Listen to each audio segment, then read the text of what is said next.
You're going to hear from both Russian and Ukraine soldiers here on both sides of this line, how a lot of this fighting is taking place and why the movement is so low and why the casualty counts are so high.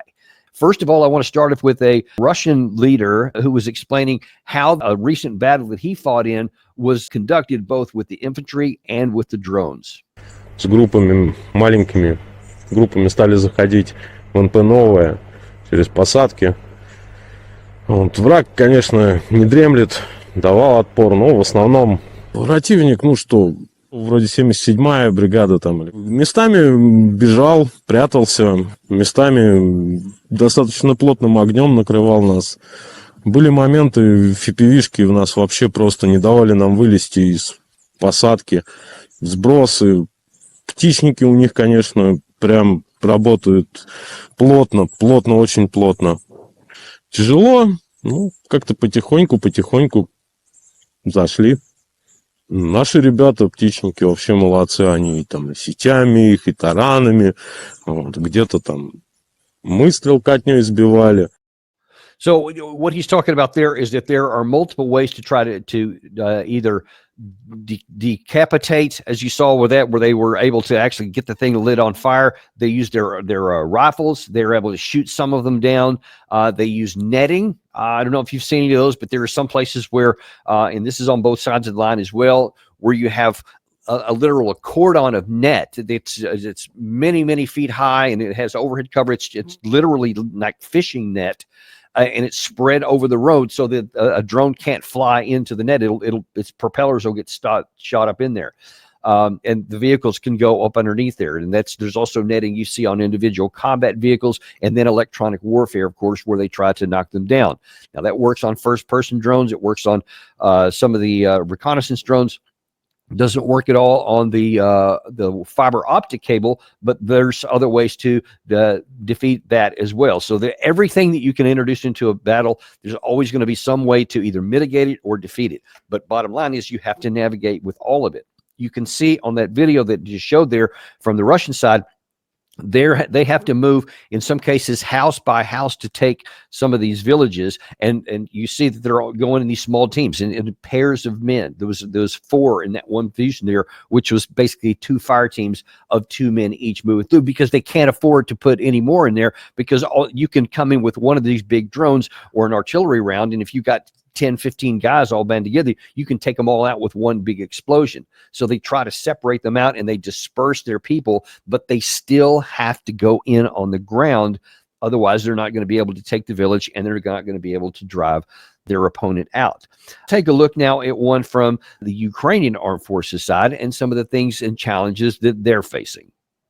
Менше руху піхоти, і тоді ми більше відпочиваємо, менше працюємо. А бувають дні, коли в нас просто вильот за вильотом. Власне кажучи, ворог дуже адаптувався до війни дронів, до того, що їх знищують якраз FPV-дронами, скидами і різними бомберами. Вони змінили свою тактику, вплоть до того, не тільки протидія дронова, тобто вони зараз встановлюють і багато ребів, ведуть реб-боротьбу, реб-розвідку, вишукують так само наші екіпажі, щоб їм було зручніше проходити, стараються максимально блокувати нашу роботу, стараються переміщуватись, так як сьогодні, в туманну погоду, щоб в нас була гірша видимість. Якщо йде дощ, сніг і в нас просто неможливі умови роботи, вони також використовують це для своїх переміщень. А коли погода ясна і ясна видимість, вони обмежують свої переміщення. Також рухаються невеликими групами по 2-3 людини, щоб вони були менш палівні, можна так сказати. Використовують для своїх переміщень густі посадки, щоб їх було менше видно. І відкриті ділянки стараються проходити максимально швидко. You see that similar situation on both sides there, but again, you see small numbers of groups. He also pointed out sometimes it's even the weather, because if it's raining, if it's too windy, if it's snowy, you're not going to be able to fly the birds up in there. They'll get blocked up with too much precipitation. Or in the summer and springtime, oftentimes the foliage is something you can hide up under. And then in the fall and in the winter time, oftentimes that's gone. because all the leaves have fallen out. Now you can't even hide under that. So it becomes much, much more difficult. And so that makes the movement even slower because you have to operate in these trench lines. You have to go into fighting positions to inside of dugouts that you may build or inside of these buildings. And it's hard to come out, but you still have to go out in order to fight the enemy. There's many cases that I saw depicted on some of these shows that I watched today where there's this country owns this particular basement here, and then 2 houses over, there's the soldiers of the other side in the other basement, and then there's some back over here, and then in a different group back over here, etc. So there can be all mixed up, and it is really, really slow going. So this is one of the reasons that the war is not fought the way the Western side is. It's not even anymore. Maybe it could have been at the beginning. In fact, I'll argue that here in a little bit. This is not like Desert Storm that I fought in. This is not like Operation Iraqi Freedom, where some of my compatriots and friends fought in 2003. Because now that it's just nearly impossible to have these big movements because you have the drone issue there. And both sides have something close to a parity. And you can certainly imagine that in the future warfare, that's going to be the case too. Anyone who's paying attention, and I hope that means the Pentagon, because I'm not as confident that we're paying enough attention as we need to be.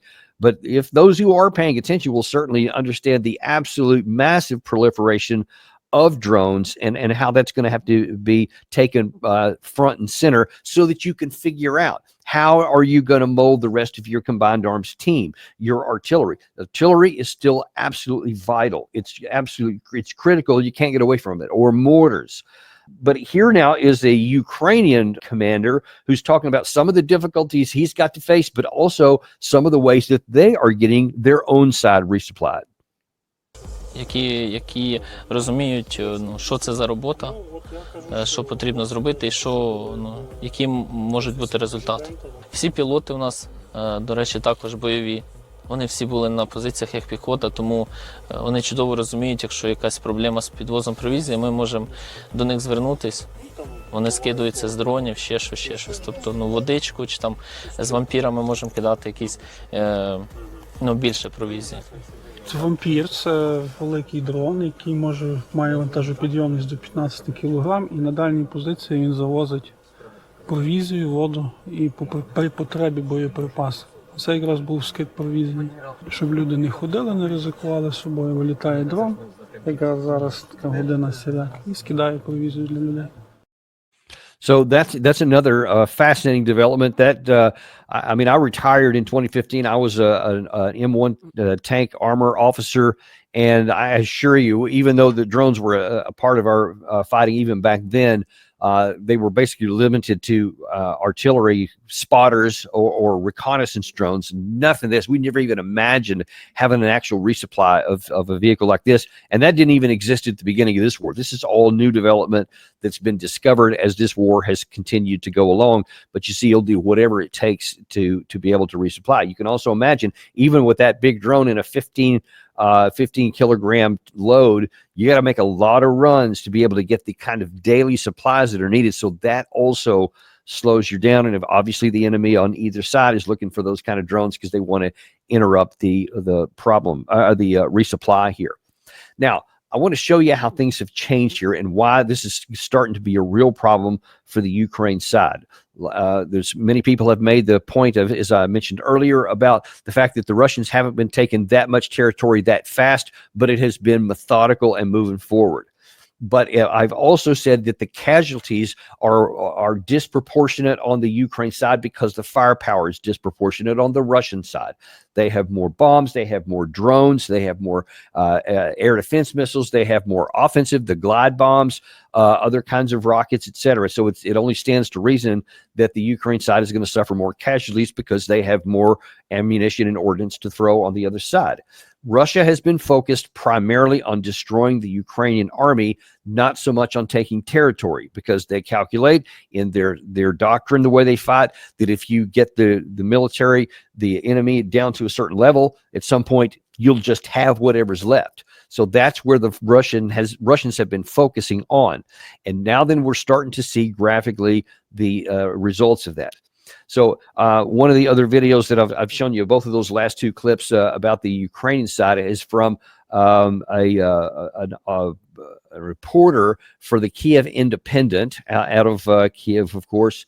And it's absolutely incredible. The Kiev Independent, if you're not familiar with it, when the war started, I think all they had was the Kiev Post. And as I understand it, some of their reporters didn't like the fact that they were being coerced or compelled by the government to only give one side of a story, and they wanted to just tell the truth. So they started their own organization, the Kiev Independent. It's a newspaper online, but it also produces videos like this. This is an incredible one. Recommend highly you go watch the whole thing. I think it's only 22 minutes. Really, really good. But one of the things that that the guy who was doing this, his name was Francis Farrell, I believe. One of the things he pointed out that is so illustrative is that he showed from 2023 to 2024 to where we are now, and showed the difference. And I'm going to try and depict a little bit on my own screen here, and I'm going to show, if I can get this pulled up correctly here. So this is a blow up of the map that I showed you at the beginning of this, the tactical map here, and just kind of for your orientation. This is the front line here. This is this blue line here is what they call the line of contact, and this is these red little eyelash looking things here. This is a strong position for the Russians here. The blue ones are strong positions for the Ukraine side here. The red arrows are where the Russians are moving into.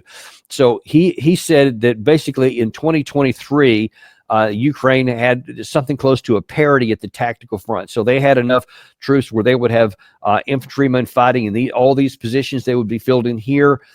They would have positions up into these, into the streets around here, and all up in the front line here. And they had mutually supporting positions. So like you'd have machine gun position here that could try and get the Russians as they were coming across here. You had mutually supporting position here. And then in the rear, you may have mortar positions. Then further back in the rear, you may have artillery positions mixed in with the drone, where the drone operators are firing from, or where they're controlling their drones. And then the Russians would have to move across. Typically, what the way that these divisions are supposed to be set up is, it's kind of like it's depicted here. You have a lot of open space. So here's a Ukrainian position, and you see this road here. And so for the Russians to go from here to there to take this position, you got to go right into the teeth of it, right up to the front. And in this particular case here, you see there's a water obstacle here. So the Ukraine side is tied into that. And so for Russia to go into it, they have a hard time oftentimes crossing the water obstacle. So that means that they have to go right up the gut. And that makes it a lot easier for the Ukraine side to be able to attrit them with drones, with mortar fire coming from the back, or from direct fire from their own weapons once the troops get into a closer area. In 2023, that was the situation here. So it was very, very costly on the Russians to advance up into here. But over time, he said in 2024, that some of these things are starting to change. So he said now it's not so much a common front line here. There's more of a gray area in between, because he said very oftentimes in 2024, for example, he said now instead of having an infantryman, at this position, and this position, now maybe they only have it at this position and this position. So there's fewer of them. So there's fewer of them to defend the position. And the Russian side, on the other hand, still has the same number, if not more, of their infantrymen. So they were suffering a lot of casualties, but they had a lot of casualties, or they had a lot of troops to continue to replace those casualties. Into 2025, he said, now that it's even worse, now then they might have one infantryman here, and then they might have one back here, but they might have none at all over here. So now then, whereas in 2023, it was mutually supporting positions, now they don't have mutual support on this flank, for example. And so now then Russia can try to send some troops up to this backside here, because there's nobody left over here to try and knock them out. And so he said another thing is that the line of contact itself, which is what we show on the big maps, is itself more fluid and more gray, because you have a lot of intermixed troops. So here you see it's black and white. Here the Russians are on this side of the line of contact, and the Ukraine side is on here. He said in 2025 now, you may have the Russians dug in here, you may have the Ukraine here, another Russian may be back up in this area over here, and they continue to get intermixed. It becomes very, very difficult for mutual support for the Ukraine side. It becomes more difficult to get troops into them. And when you simply don't have as many troops, then the Russian side starts to advance. It makes it easier for them to advance. And the more they get up into those areas, then the easier it is for them to continue fighting. And of course, once you do that, you see that it's going to be even more problematic to defend. And the Russians, as I think I told you on the show earlier today, whereas the Ukraine side at their strategic level can't force mobilize enough people even to get to the front, it's not enough to offset the losses. So that's why that's the implication. When I tell you though they can't offset the losses, that's what it means on the front line. It's getting thinner. The fabric is getting thinner. There's fewer troops being able to man these things because they have to have infantrymen. You can't do this with just drones. They still have a lot of drones, and you've seen them depicted there. But the Russian side, on the other hand, is continuing to use the combined arms thing.